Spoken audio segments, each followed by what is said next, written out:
Ladies and gentlemen, Khari.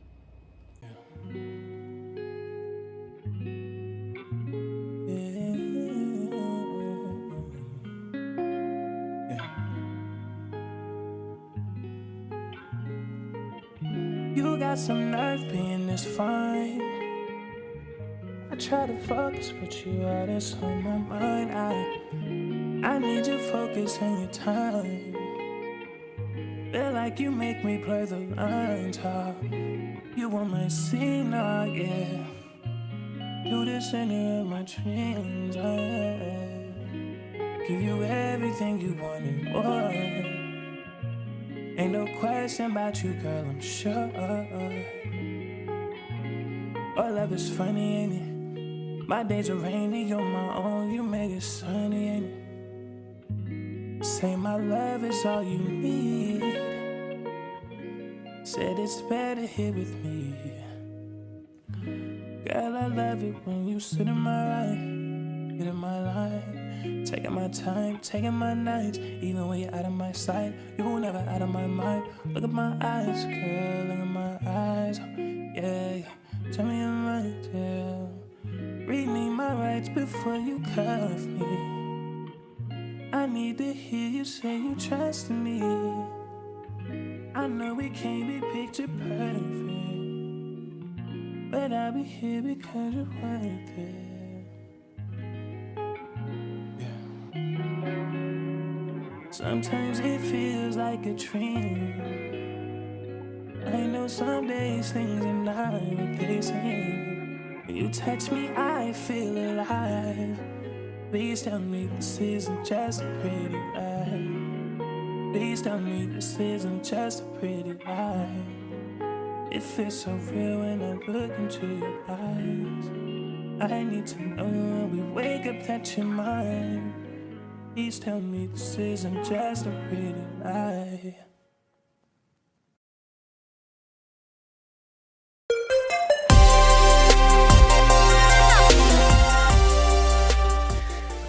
Welcome, all fellow wannabes. Welcome to Wannabe Music Reviews from Wannabe Critic Productions. Today, we are interviewing yet another artist. We're interviewing Khari. What's up, Khari? How you feeling? What's up, man? I feel great. How are you? I'm feeling good. You know, we were talking a little bit off mic, you know, just kind of shooting the breeze. I was kind of giving you the rundown of what was going to happen. And I was like, you know what? I'm so glad that we're having Khari on the show because we need that energy that you bring to the table. You know what I mean? So... Khari has a brand new EP out called Pretty Lies, if I'm correct, right? I forgot to refresh myself. It's one of those things.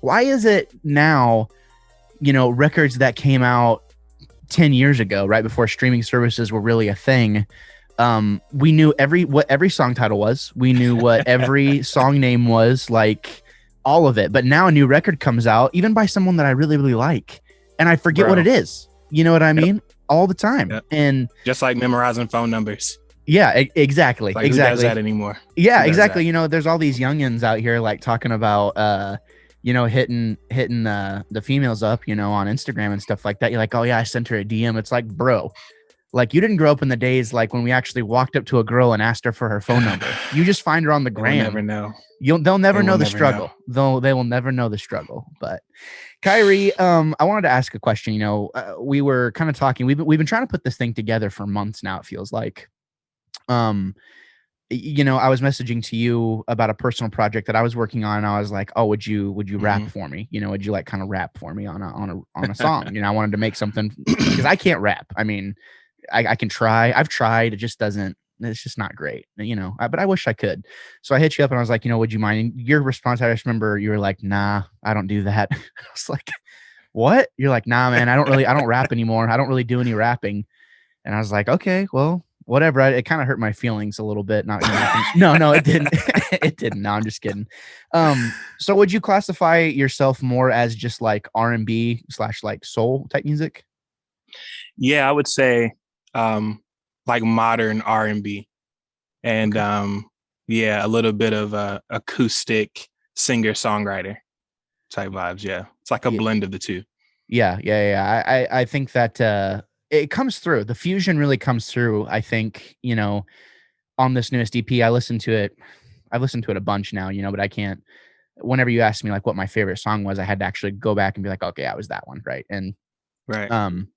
but the first song, I'm like, he sampled his he sampled his acoustic guitar and then, float over it basically. And it's a really interesting fusion, and I think Mhm. it has a definitive, sound for sure. Wow.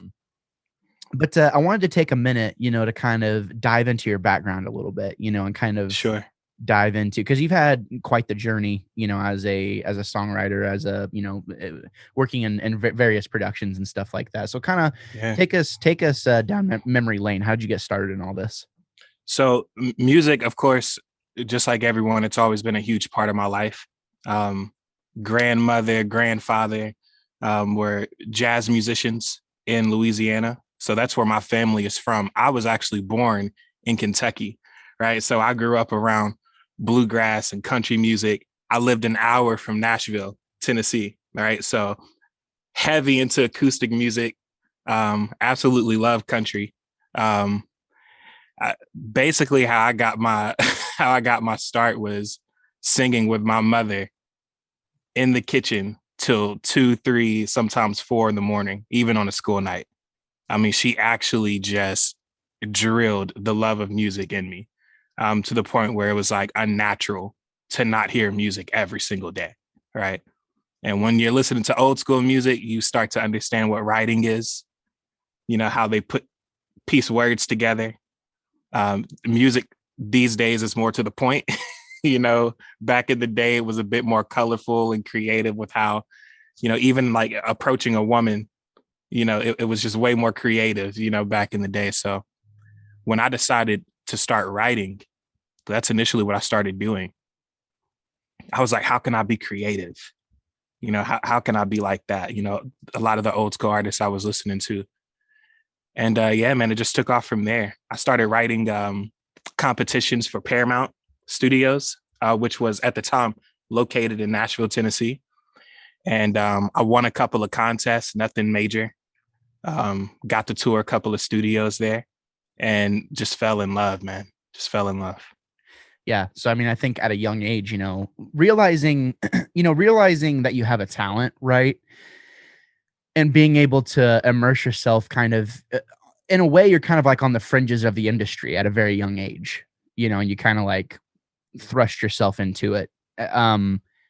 Was there ever a time where you felt like this wasn't going to be what you were doing with your life? Was there ever a time where you're like, maybe I shouldn't pursue this, Absolutely. I mean, what's funny is that the people that were in my life didn't have a big grasp on the music industry. And that's hard. If you're coming up around people who don't have a grasp of the music industry, there's a lot of negative connotations surrounding it. They think it's going to pull you into a direction where it's all about money and fame, and you're going to lose who you are as a person, or you'll get lost in the art and forget about, the people that you love and care about. So a lot of the people who I was growing up around, music was the last thing that they wanted me to pursue myself. I could listen to all the music in the world, but why would you do it yourself? Like don't write and start producing, and like just stay away from it, that kind of thing. So yeah, and I mean, I think because I've dabbled in it, right? And right. I don't have whenever I'll put it this way, whenever I need a second opinion of like production, I send it to Khari and have Khari listen to it, and Khari just be like, yeah, I don't know. Nah, you're a beast, man. And no, but I think it is kind of interesting how you talk about that. There's a difference between wanting to work in an industry and wanting to be famous in an industry. And I think that's kind of what gets misrepresented sometimes. It's like, what you're doing is not, there's nothing wrong with that, and in a sense too, it's like, even if you were to pursue fame, it's one of those things that's like, it's 1 in a million, like 1 in probably 10 million now. So, right. Really you're better off to find more practical ways to do the thing that you love. Yep. And I think, I really applaud you for that, because, we kind of have a similar background, in terms of like how we were raised and stuff like that. And I think, like what you're saying really rings true. You know, I feel like even in my own position with what I'm doing, I'm sure there's people out there who are like, oh, you know, you're gonna get lost in it. Like, you know, it's like, no, like I'm happy, you know, like I feel good. I'm happy to be doing what I'm doing. Like I'm happy to have like collaborators and people who I can kind of go to whenever I'm like, hey, you know, have you had to deal with this and this, you know, and you know, I get to have people have people like you on, you know, to talk about that. And it just so happens that we have to, you know, that we kind of have a background, you know what I mean? It's kind of funny because me and Khari, we actually met on a volunteer project in New York back in 2015. And that's how I met Khari. I mean, that's how I met you. And man, how much has changed way back, bro. In that time. I know feels like forever. It feels like forever, but at the same time, I can remember it like it was yesterday. Yeah.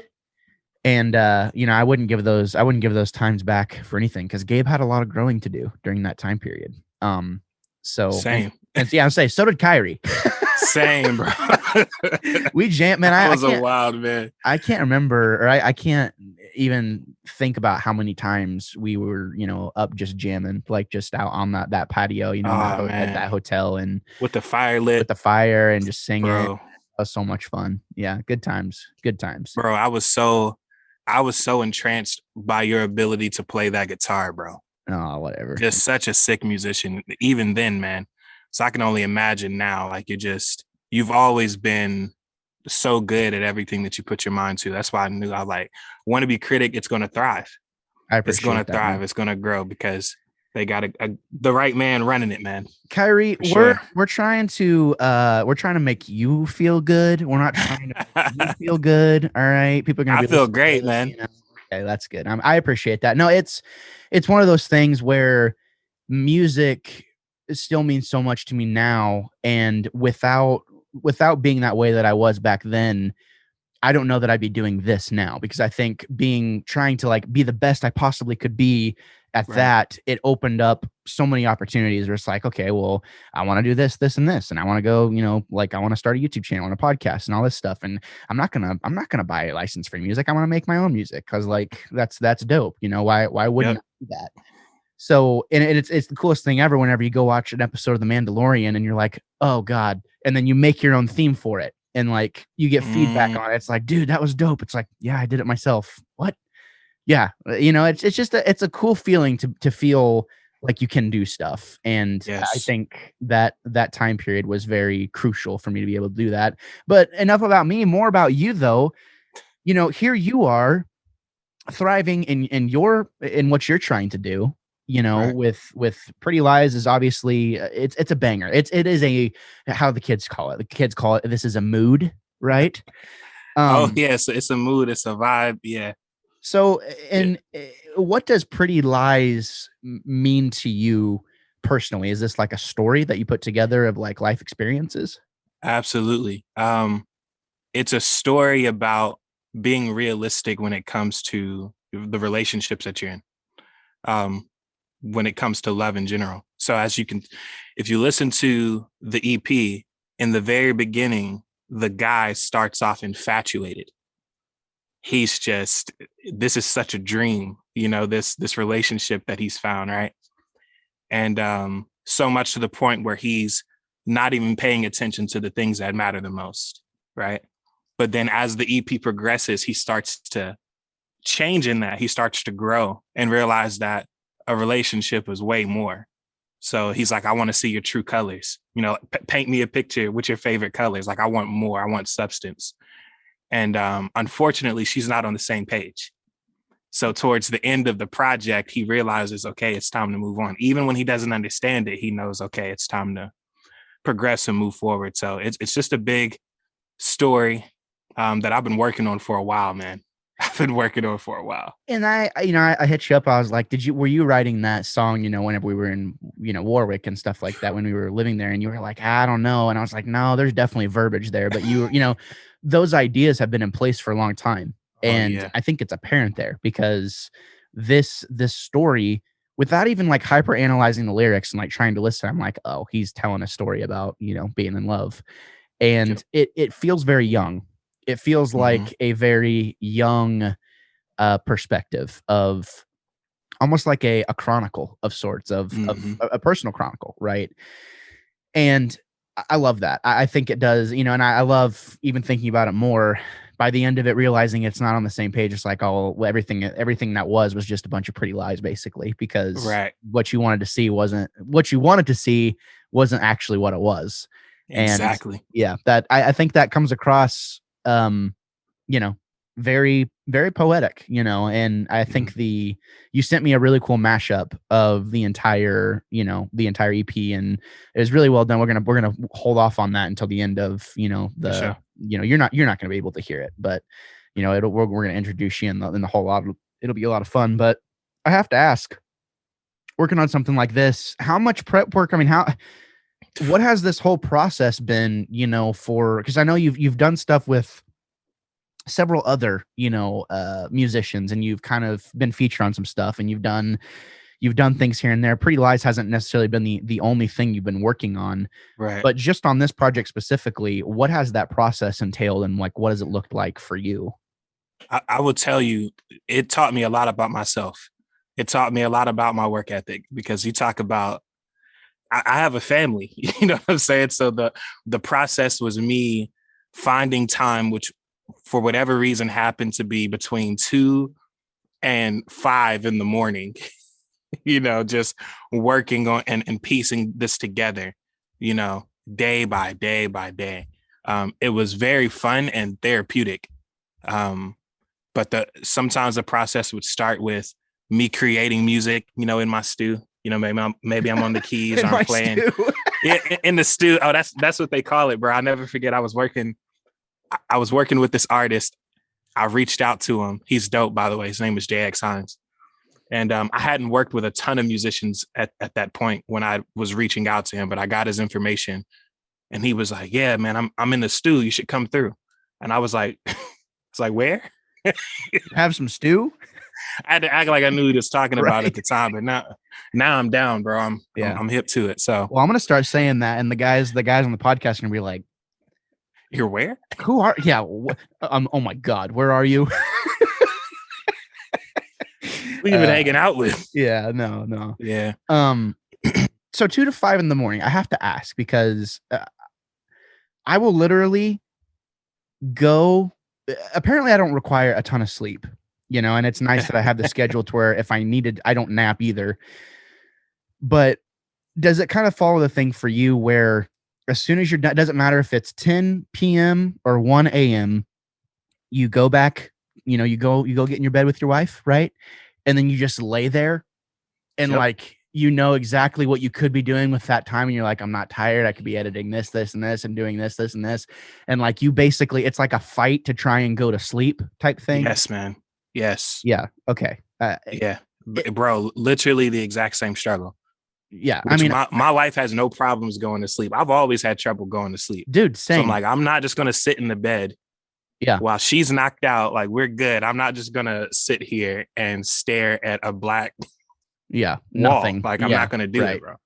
Yeah, no, it's weird because, you know, especially whenever we really started ramping up last year with stuff. I mean, I'd go to bed till at 3 a.m, you know, and wake up at 7 or 8, you know, and eventually I started letting myself sleep in a little bit more, but, it kind of ebbs and flows. There's times where it's like, you know what, I feel tired. I'm going to go to bed, and it might be 11:30 midnight, you know, okay, I'm going to go to bed. I feel tired. I feel like I've done enough today. But do you think that kind of falls into the thing of you have so much to do and you want to just get all of it done, like all of it done. That way you can take on the next huge batch of things that you have to do. Like, is that kind of where you find yourself in? I'm the type of person, normally, like, my process starts with lyrics, me thinking, overthinking, and thinking about things that happened in the past, things that I'm going through now. When I have lyrics that enter my head, I can't rest until I've at least started to break some ground in the studio. I just can't. Like, I have to start working on getting that out of my head, or else I will literally just sit awake at night piecing literally full songs in my head, or, oh, how could I say this? You know, how could I relate this? You know, it's too much. Well, so I have to be in here. Yeah, that makes sense. And, you know, I remember there was a song I was working on last year, and it was one of those ones where like I had just really like frenetic lyrics, like lyrics that didn't really mean a ton. I was kind of going for like a cigarettes after sex type vibe.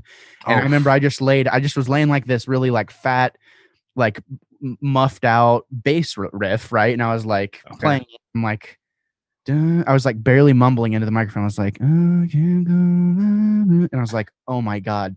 And it was like midnight right then. So my wife was like, right, are you coming to bed? And I'm like, I mean, I guess we're gonna pray it up, and then I'm coming back in here, and I, you know, it was one of those things like 3 or 4 hours went by, and like I cut the first version of the song that night, drums, bass, dual guitars, like vocals, harmonies, everything. But it was like a 2-minute song, right? And at the end of, but I wish I could take it further, because like for you, I bet it kind of falls into that thing of once you have that first cut, you don't stop there. You're like, okay, now how, for me, it's always been the thing of this is punk rock, garage sound, raw. There's no need to overproduce this. Like this is the song. This is it. And for the style of music that I like to make, that's enough. That's how they did it 20 years ago, right? Or 30 years ago. You know, they'd cut it in the garage. They'd play it 20 or 30 times, maybe, and that was the song. But now, especially with as clean as your music sounds, I can hear the production value through my headphones, you know, where it's like, I bet he sang that. I bet he sang that maybe 50 or 60 times, you know, before he actually got it done. Can you kind of speak to that? I mean, how many times will you actually cut a track for an instrument or vocals or whatever? So it's actually something I have worked on, because I used to be so anal, just re-recording. Lately I can get it down to like maybe four or five, like my main verses. My hooks and harmonies is something I practice like nonstop, so I can usually get those 1 or 2 takes. But my main verse is usually 4 or 5 times before I have it exactly how I want it. But what I make sure of these days is that when I start recording or I start a song, I finish a song that night. Because like if you look at my Instagram bio, it says mood music, right? So whatever vibe I'm feeling, whatever mood I'm in when I'm singing and writing, it will change the next day. Yeah. So that song will completely change. The vibe of that song will change. So I try to get everything done that night. Man, however I'm feeling. Do you Twitch stream while you do that? No. Bro, you should. Like, especially with as much. You should, because there's literally such a, I mean, you could be making money off that probably right now. You know, I think about someone like Logic, who, you know, 7 or 8 years ago, we're like, well, who's Logic? You know what I mean? No one cares. No one cares. Who's Logic? Who's Bobby Tarrant? This guy's an idiot. Who is he? And then just all of the sudden, the gravitas that comes along with Logic, I think on one of his records, he's recorded over 1,000 songs or something like that. And, crazy. You know, 30 or 40 of them have become like his main shtick, right? So I think of it in terms of now, for you as an artist, that makes so much sense. You have a chronicle, you know, you have a story to tell of all of these songs that you've made. And that makes a lot of sense whenever you do that, whenever you make the time to get in the studio. If I were you and I had the drive, my biggest thing is I just don't have a lot of songs that come to me all the time. You know, I'm invested in trying to be the wannabe critic, you know. Musician Gabe comes and goes, you know. Okay. So I'm invested in trying to do this, but if I was you and I had the means to do so, if you're already doing it, who freaking cares? Like, I'm gonna check that out. Dude, you should. You definitely should. But that was just something that came to mind just then. I'm gonna check that out. I appreciate the tip. Yeah, for real. So I would like to ask too, whenever it comes to equipment, obviously, you know, you can look at the microphone I have and you're like, oh, that's a Shure SM7B, you know, that's the industry standard, whatever, yada, yada, yada. Have you recorded things where you were like, oh my God, this sounds so freaking amazing, and you were shocked at the quality that you got out of the equipment you were using? Yes, with my audio. So when I was recording music before, I would say I did 3 songs without using an audio interface. So I was using Logic Pro, recording directly into the computer. Okay. Kid you not, bro. With the I had microphone? a USB microphone. Okay. Well, still though. I had a USB microphone. And in fact, my first 3 songs I recorded with the Blue Snowball. $50 mic, bro. Dude, right? So, those blues though. I mean, the quality you got out of it. I mean, whenever you finish those songs though, were you kind of like, oh my God, like I'm a freaking baller. Like, how are you feeling in that moment? bro, they got the job done. They got the job done. I absolutely loved it. Just to be able to, when you're new to it, being able to hear yourself, in that manner, it's an incredible feeling, as you know. So it was one of those things where I started working with other people. And when I would record using their equipment, I saw the quality was 10 times better. And I was like, okay, I need to do something a little different. I am one of those people. I don't believe you need thousands and thousands and thousands in equipment. You just don't. Yeah. Just do what you do and do it well. Get solid pieces and learn how to use it. You learn how to use it. That's half the battle right there. So yeah. I would say my audio interface was my upgrade. Yeah. Well, even then still, like basically when you think about it, a USB microphone, all it is basically an audio interface that you can't turn. It's not tangible. You can't play with the knobs and, mess with all the mixing and do it there. It's all on the computer. And I just don't trust that process. I never have. Even though it's the same thing as, if I turn my microphone down like this, with the knob, it is what it is, but you can do the exact same thing in a computer. I think, and obviously, like phantom power and stuff like that definitely comes into play, but I love hearing you talk about learn what you have and like use it well. Because we've had people on the show before, people in like the gaming industry that work on gaming music, right? They've had to work from home. Literally just sending them a blue microphone, not a snowball, but sending them like a Yeti to sing into, and to make a makeshift vocal booth. And because they're that confident that they can get the mix just right. So it just goes to show, and you can attest to this, you can make stuff sound good, really good, I think about this too. Me, you, and Psalms, right? We made a song whenever we were in Warwick, right? Yeah, and that was so wavy, man, bro. Such a good time. I listened to that not probably about 6 or 7 months ago. I was like, oh, I want to go check that out. My first thought was like, oh my God, I was so thin. Like I thought I was fat then. You know what I mean? But I was listening to that. I'm like, we recorded that with a iPhone microphone, like a headset, headphones, like a headphones microphone. Literally, bro. And still, and just mixed it inside GarageBand. You guys mixed it inside GarageBand, and yeah, we was in there like this, bro. Yeah, literally. That's on how we the did iPad. it. On the iPad. And the quality you got out of it. I remember bringing that song back home to my family and showing them like, yeah, look what we did.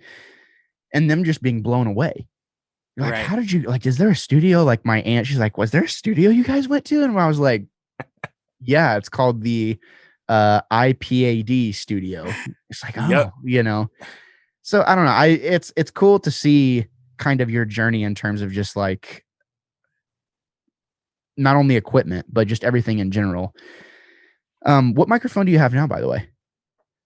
So right now I'm using a Rockville, believe it or not, for this podcast, but I have a Sony CR20 that I record with, and I got it used. I did not pay for that microphone. Absolutely not. Absolutely not. And it works for me, man. Yeah. It's whatever works for you. So obviously, Pretty Lies, it is a very delicate, very driven, sensual at times for sure, with its tone and things like that. There's definitely maturity found within the record. Where did you find what would you say your biggest inspirations are for this EP? Ooh, I would say a lot of the stories. I would be lying if I said it wasn't like things that I experienced myself. I wanted my first project. honestly, if I could have done my first project, it would have been 3-4 years ago. And I didn't have the ability to do it then, nor the time. So now that I had the time, I was like, all right, I'm going to go back to all of those moments I wanted to write about and record about then, and I'm going to get it done. So everything that you hear is something that I've been through or have seen very, up close. So, and then as far as like, I don't know if this was a question, but as far as artists that have inspired me right now, I kid you not, Taylor Swift, bro. Bro, she is killing it. Taylor Swift is a monster when it comes to storytelling. Well, and yeah, don't even get me started on her because she's bigger than the Beatles. Like, bro, it's insane how she does it. And Folklore to me was one of those things. Like, that is such a deeply personal record. And yes. Whenever you can put something out like that and have it be relatable and just confidently be like, I think about someone like Lady Gaga. It's like, I don't know if they're going to like the record, Right. Taylor Swift puts it out and she's like, I don't care. If she proved that with Reputation, she puts out Reputation. She's like, fam, don't care. I'm doing this for me. Crazy. And I think that's something I really respect about Taylor Swift is she's always kind of been that way of This is for me first. Like the fame is for me. The music is for me. It's all for me first. Yep. And for you second. And I love that. But no cap though. She's like one of your biggest inspirations right now. Yes, man. The imagery in her music, the harmonies, like everything. So if you listen to my EP, one of the things I was really proud of were the harmonies because it's all me. I didn't have any help with this. So all of the layering and stuff, man, I spent like countless hours making sure I was able to get all of that included. And she was a huge inspiration for that, man. I'll be listening to her music and I'm like, wow. And I know she's got like 4 or 5, 6 plus people working on this stuff with her, but it's like still though, the imagery, the storytelling, the vocal decisions, everything just fire, bro. And I think it's for me, it's one of those things with her where I don't think she's like the most talented singer of all time. You know what I mean? I think she is a good singer for sure. I'm not saying she's a bad singer, but she's no like Christina Aguilera or like she doesn't have like this crazy range or even Kelly Clarkson. She doesn't have like a power of like Kelly Clarkson.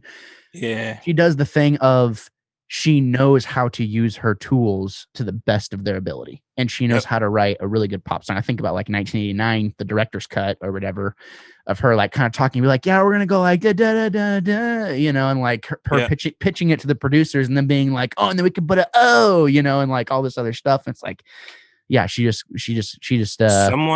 someone that sings like her will be more relatable.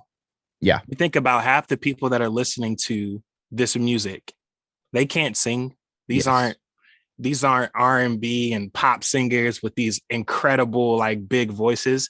They're just people who are going through stuff that need a way to let out what they're going through. They need a way to express it. And she just has this ability to connect with people through her music. She just does a great job with it. Yeah, it's that's super interesting to hear that's been, like one of your main inspirations though, moving forward.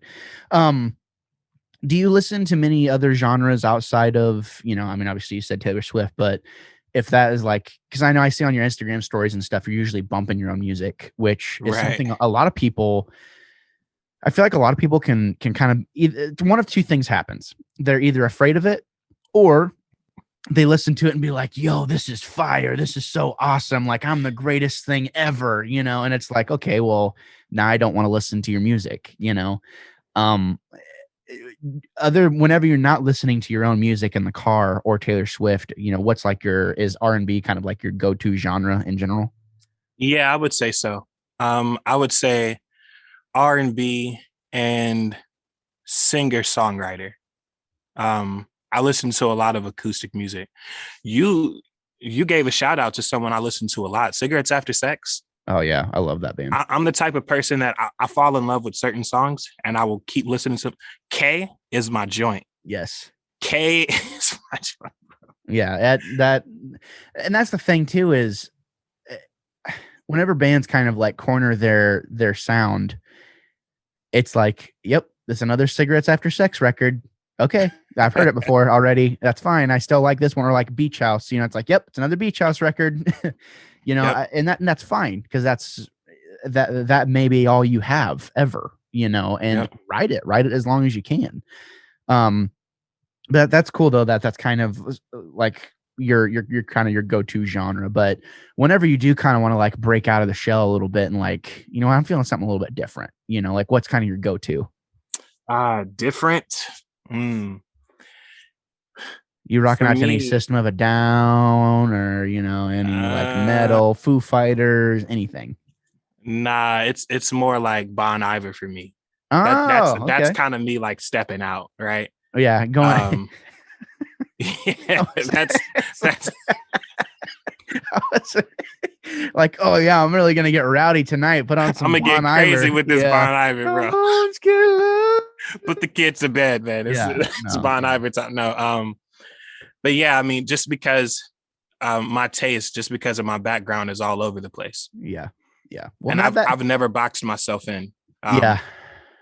So it just depends, man, on the time of my life, what music I'm listening to. But yeah, when I jump in the car, bro, I listen to a lot of people that aren't known.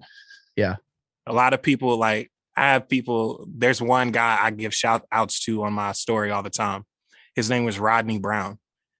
Super dope singer, man, and songwriter. And he's only put out 2 songs, bro. Every time I get in the car, I'm telling you, one or 2 of his songs are played. Because you have a decent commute to work, right? I work from home now. Oh, you work from home now? So every time you see me in my car, it's for absolutely no reason. You're just driving around listening to music. I kid you not, bro. That's fire. That's I dope. Look for opportunities to get in my car. Hey, babe, you need something from the store? Cool, I got you. Yeah. Anything. I gotta leave.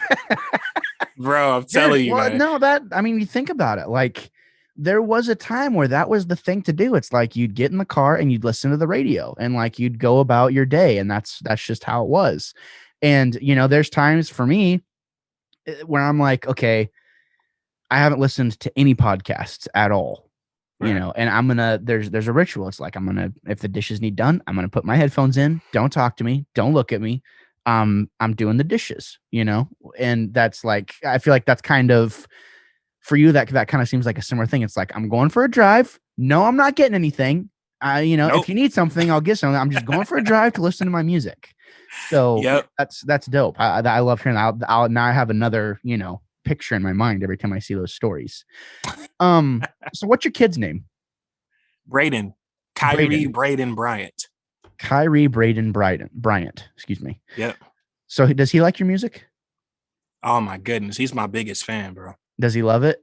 Oh, he's my biggest fan. He makes me feel really, really good. Oh, that's like when dope. I tell you he's my number 1 fan. He knows all the words.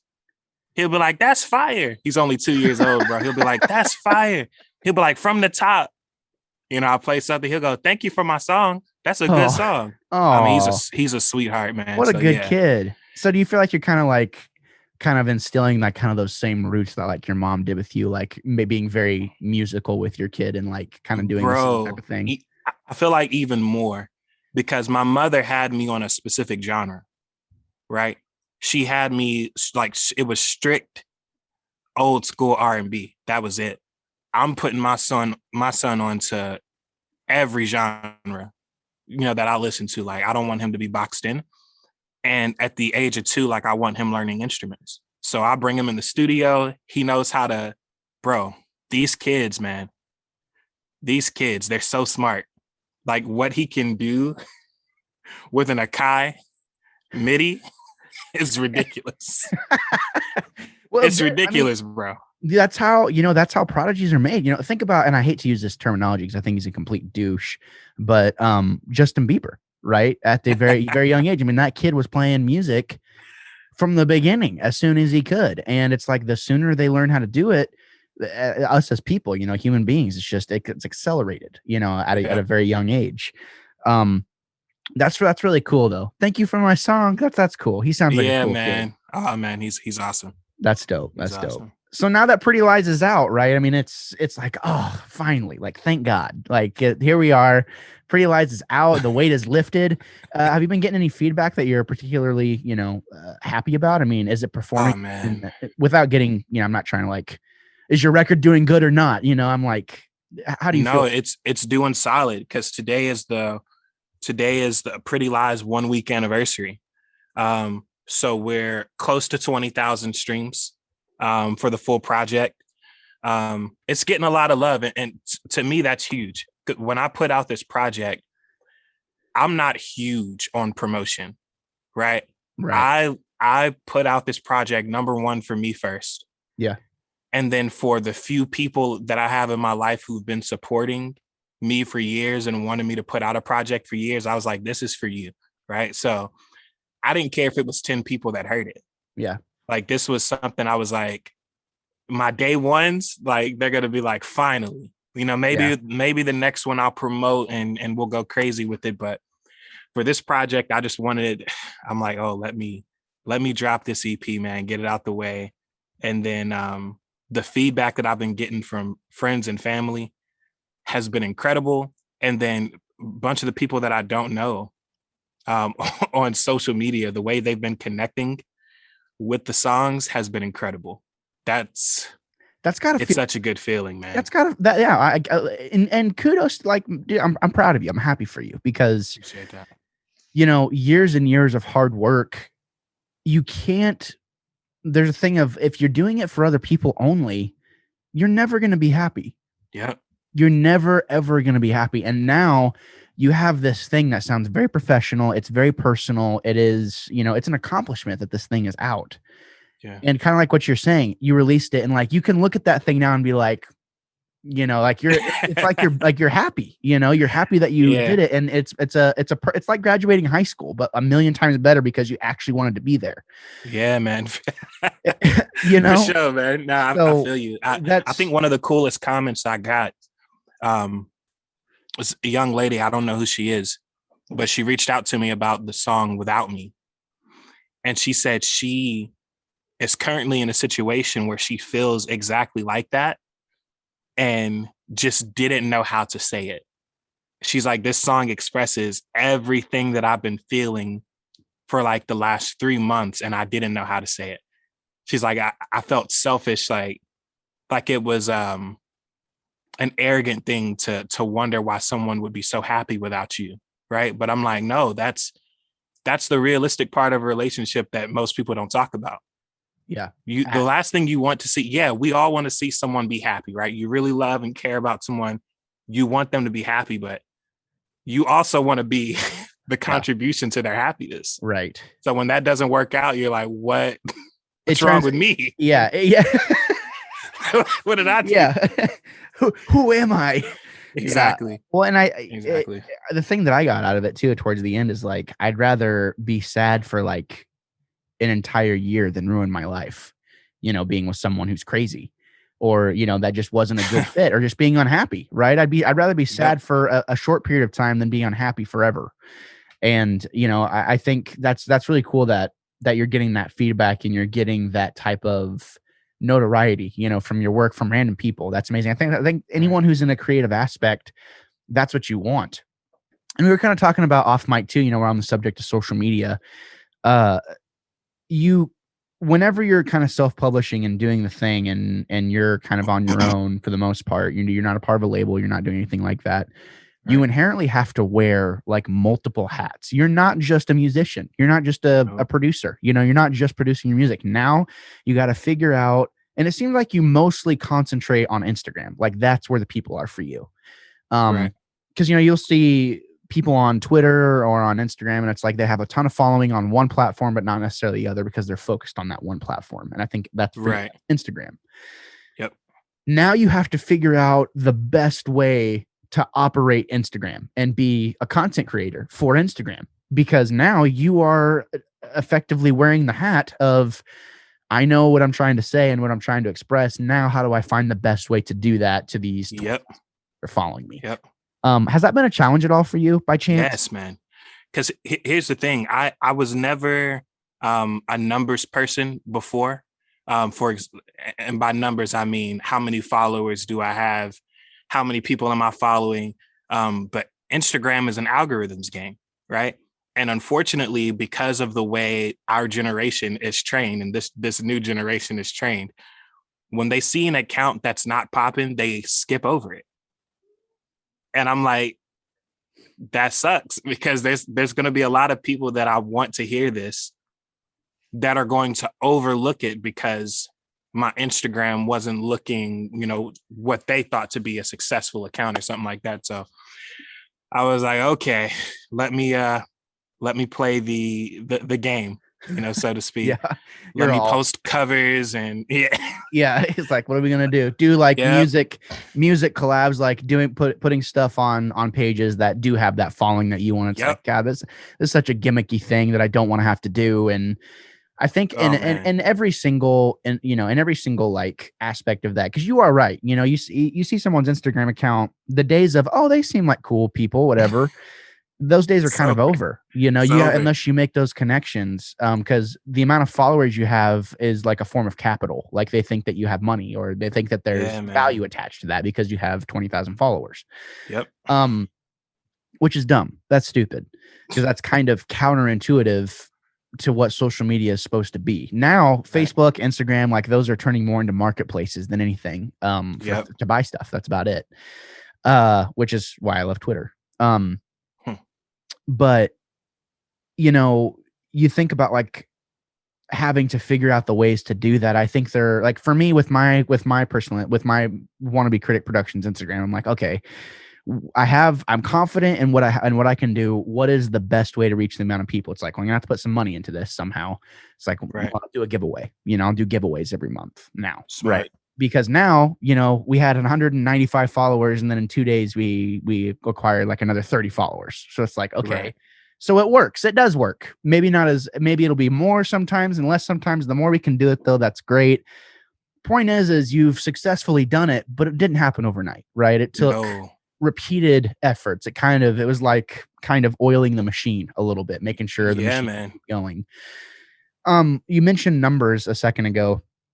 Do you find yourself, how do you keep yourself from looking at the numbers, not necessarily of followers and likes, but how do you stay to where you can make it, you can find contentment in like just the work itself and like the process itself? Like, how do you say, like, how do you personally get to that point to where it is just for you? Like, it's not for other people. By creating content that's real and genuine. I used to have, back when I had Trap Acoustic, that was the brand I first started with. The slogan was Trap Acoustic, real people make real music, right?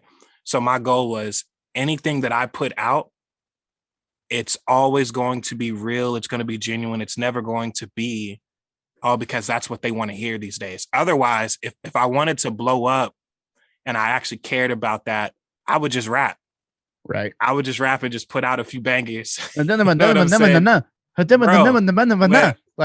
because we can go crazy if we want to. Like, we can hire me, bro. I can just say nonsense. Right. No, I love that. So it's just one of those things. And that's one thing I've appreciated about you. You've said it several times in your podcast. Music should be for you first, for the creator first. And then for everyone else. Even at the detriment of the number, right? Like, you put out a video, it gets 1 view. It's like, I don't care. Like, I love that. When I think about for you, sometimes I'll hear your music and I'm like, yeah, that sounds like Khari. Even at the detriment of it sounding like something that you've already made. Right. You know what I mean? Like, some people want to make everything sound different. It's like, no. This is what I do. I'm in a bag. It's not for everybody. Exactly. It's not for everybody. Yeah. And that's a funny thing that I've noticed with the gram is that it's such a numbers game. If you don't post, you're going to lose followers. Right? So I've had right now I work off and on with Symphonized Audio, and absolutely love their products. The headphones, right? Yeah, man. But they're super funny because they're going to look at, if they have a content creator coming to them saying, hey, I've been working or using your products for years. I want to work with you guys. First thing that they do is look at your page and see how many people they can reach, because they're running a business. Right. So it's one of those things that I had to start paying attention to for business purposes. Yeah. So I was like, oh man, if I'm not posting, I'm losing followers. Right. So right. Like, yeah. And I think that's kind of where the story, the story strategy kind of comes into play, is like posting to your story. It's like, God, I don't want to make a freaking Instagram post every single day. Well, you don't have to. You can just post to your story, because then you're going to reach everyone that's following you, Yep. And that's kind of the thing of, is it becomes another job, that becomes another job within the job. The hobby, if you're ever going to take it past the hobby phase, if you're not willing to do social media, it's never going to happen. And I think about, we live in a digital age, right? You think about like the age of tape, where all of these super famous music producers at the time, like these legendary music producers that refuse to switch to digital, and nobody knows who they are. Yep. Because they refuse. It's like, I don't need social media. I don't need blah, blah, blah. That's like, bye. Like, you get left behind if you don't move with the times, man. It's just how it is, and I think that's with everything. It's like, if you want to be successful, do you have a content creator? Are you creating content? Because it ain't going to work, bro. I'm telling you. Yeah, man. But no, it's like going back to what you said, you have to wear multiple hats. What's funny is I recruit the people around me. I recruit family. Like I say my wife is my PR, right? So if I'm debating what kind of content I want to put out, or I write a song and it's a bit too much, as far as, risque. Because I try to be creative, and every now and then I'm slick and I throw something in there that if you think about it, you're like, I knew what you were talking about, and it's like, she's my PR. She's the one that checks me on that and is like, hey, is this what you want people to hear? Is this what, how do you explain this to your son? Because, he might get into music, but one day he's going to look back and be like, hey, what was this about? Yeah. Hey, how do I explain that to him? Yeah, that's good. And that's the thing I admire about your music too, is it's relatively clean, for the most part. And I do think that, there is a hint of maturity in this new Pretty Lies record, just a little bit. Right. But there should be, you know what I mean? There should be, if that's something you personally went through. And it's one of those things, like if someone asks you, it's like, well, what does this mean? My God, how dare you? And it's like, well, I did these things, I went through this, this happened to me. And it's, I lived if you listen to the rest of it, you can hear me talk about, like that wasn't cool. That wasn't okay. Or I'm not a fan of who I was back then. That's the point. Right. And, no, I respect that a lot. And, it's great to see more artists doing that, because I just stopped listening to rap entirely altogether, because it all sounds the same. It's so annoying. Unless Eminem comes out with a new record or Logic, maybe, I mean, Kanye. You're gonna listen to Drake's. Come on, you're gonna listen to CLB. Drake's, me and Drake are homies. So, but no, I mean, if Drake or Kanye, Eminem or Logic put out a new record, that's who I'm listening to. I don't look for new rappers, because they're a dime a dozen. They all sound the same. It's like, no, dude. Literally. The lyrics, it's like, bro. They sound the same. They look the same. And it's funny, because that is the genre the most that preaches about being different. Yeah. Yeah. And it's like, that's ironic. It's like, you realize literally looks and sounds just like somebody else. Yeah. You realize like Tupac and Biggie would be laughing at you right now. Oh, yeah. You know what I mean? Like for sure. Yeah. Anyways, but so now, now that Pretty Lies is out though, and what is on the horizon next though for you? Like what is kind of the next step? Now for me, it's more collaborations. This project I put out by myself, like I said, everything from top to bottom was me. I didn't have any features on it. So I think what's next for me is collabing, with people. I met a lot of people on this journey that I turned down working with because I was so afraid of the project being different or other than me.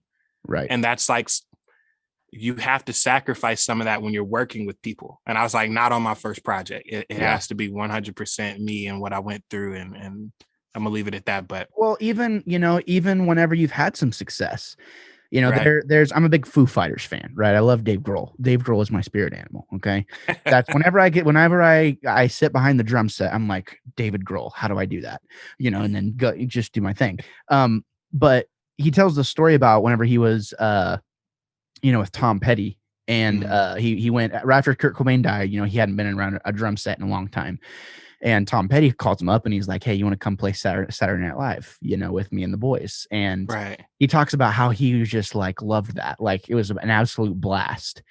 And he remembers going home, and getting a phone call from Tom Petty. He's like, hey man, like if you want to do this for real, like we need a drummer, like we're just have hired guns right now. Like that's all we have going, that's all we have right now. And Dave Grohl talks about, because he was working on the first Foo Fighters record at that same time. And he says he was on the phone. He just remembers hanging up the phone, and telling Tom Petty that he wasn't going to play drums for him. And I think about that story all the time because you told literally the legend, one of the biggest legends in rock and roll, even 30 years ago. No, I'm not going to play drums for you, even though you really want me to. I'm going to do this other thing that I don't even know if is going to work. You have to take those risks. You have to do that kind of stuff. And to me, that's exactly what this sounds like with Pretty Lies, where you kind of had maybe some big opportunities where it's like, I did. Oh man. Like if I say no, like literally I'm an idiot for saying no, but I have to do this. Right. Bro, I was in touch with people who work with the baby, in touch with people that work, with some pretty big artists, man. And I'm here in Charlotte, so it was all too easy. The connections and everything were lining up, but I was like, it's just not the right time for collabs right now. I didn't want to sacrifice any part of that first project, bro. I didn't want to sacrifice any part of it. So, yeah, because you got to keep that integrity somehow, and keep it's good that you made it for you first. We've talked about this several times. It's like it was about what you wanted to do first, and it doesn't matter about notoriety, because then if you do those collabs, guess what? You ain't producing it.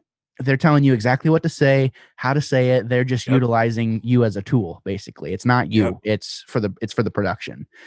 And I applaud you, because I think ultimately Pretty Lies is out. You mentioned that you're getting a couple vinyl copies of it, and I'm purchasing 2 of them, one for myself and one to give away. So I'm excited to do that, and I'm really, really happy for you. That this project has come together, and I'm really thankful that you took your time today to come and talk about the show and just kind of relate. This is real life. Like Khari is just a regular dude. And his career is continuing to grow, and his audience is continuing to grow, and I'm thankful that we were able to get him to come on the show. So, bro, thanks for having me. Yeah, thanks for having me, man. Absolutely. And I wish you nothing but continued success and happiness, bro, with what you're doing, man. Just be happy, enjoy it. Yeah, same to you, man. I hope we can get you again. When the next record pops off. When the next thing comes off, whenever you're, whenever Drake calls you up and he's like, hey, I need you. You know what I mean? I hope you'll come on, with the Wannabe show and of course. Talk about it. Talk about what that was like. Of course. Because and who knows? I might be tapping you for future stuff in general, because this was a lot of fun, and I appreciate. Please do, man. Please do. I'm a big fan, so I appreciate that. Looking forward to it. Well, one last time, where can people find your stuff? Where can the people find you? Everywhere. So around you. Follow me on Instagram, Khari Makes Music. I'm going to tap into some other social media sooner or later. But as far as my music, Apple, Spotify, Deezer, Tidal, Amazon, any and everywhere, all streaming platforms. So look me up if you like good vibes and genuine vibes. I hope I'm your guy. There you have it. You're my guy for sure, Khari. Thank you so much for tuning in, for showing up. And thank you as the listener, the viewer, whatever. Thank you so much for tuning in and listening to us chat for a while. I do want to take a second to just thank our Patreon producers for the month of March. We have Sage and Clove, we have H Wax Bar, we have Luke Collins, and we have Zoe Chanel. If you want to go over to patreon.com/wannabecritic and, pledge whatever you want, like there's no pressure to do so. But if you want to support the show in a bigger way, you can do that. You can do that way. But honestly, you just being here to listen to it and interact with it, that's what really means the most to me. It just comes to a point where it's like, hey, how do you take it to the next level? And for me, it was starting a Patreon account and doing it that way. So go check that out. But we have a ton of other projects though that we work on. You have a ton of other stuff that we're working on down in the description down below. So go check out all that stuff as well. Once again, thank you to Khari for coming on. And we will see you next time. But before we go, check this out. Hey there. So, you have stumbled onto one of the many projects that we have over at Wannabe Critic Productions. This just happens to be the music project. I review music and I have ideas to do other things music related on the YouTube channel and the podcast. I just have to say thank you so much for checking it out. I really, really appreciate it. But if you want to check out more stuff that we have going on over on our, various projects, I encourage you to go check out some of the projects in the description down below, whether it be our YouTube channel where we post podcasts. There's going to be Let's Plays, there's reviews, there's interviews, there's all kinds of things over there. But we've kind of morphed it to be a kind of catch-all for all the different things that we do other than music. So I encourage you to go check that out. That being said, though, thank you so much for listening today or watching today. I really appreciate it. If you're watching on YouTube, thank you so much. Make sure you hit that subscribe button. If you're listening on podcast services, make sure you leave us a review. I would really appreciate it, and it would help, keep me relevant. So I am Gabriel Fast. I will always be the Wannabe Critic.